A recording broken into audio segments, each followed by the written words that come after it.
నమస్తే. BJP party senior leader Gandhi గారు ఉన్నారు మనతోని. జూబ్లీ ఎలక్షన్లో బీజేపీ ఎలా ఉండబోతుంది? చాలా వరకు మేము విజయం సాధించే దిశలోనే ఉన్నాము. ఎందుకంటే ఇక కాంగ్రెస్ అంటే ఇక అందరు తెలిసిన విషయమే, సెకండ్ ప్లేసో థర్డ్ ప్లేసో. బీజేపీ అనేది ఎప్పుడు కూడా స్లోగా నిదానంగా ఒక ఇటుక అన్నట్టుగానే పేర్చి ఎప్పుడు కూడా నిరంతరం ప్రజలలోనే ప్రజా సమస్యల మధ్యలోనే ఉంటాం ఎప్పుడు కూడా. కాంగ్రెస్ మేము సన్న బియ్యం ఇచ్చినాం అని వాళ్ళు బాగా ప్రచారం చేసుకుంటున్నారు. అది సెంట్రల్ నుంచి వస్తున్న బియ్యం. అది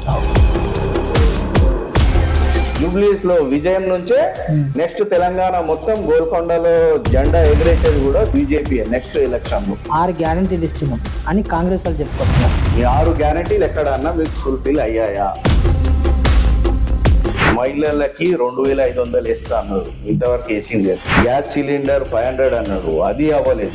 కరెంట్ బిల్ 200 యూనిట్లు ఫ్రీ అన్నారు, అది అవ్వట్లేదు.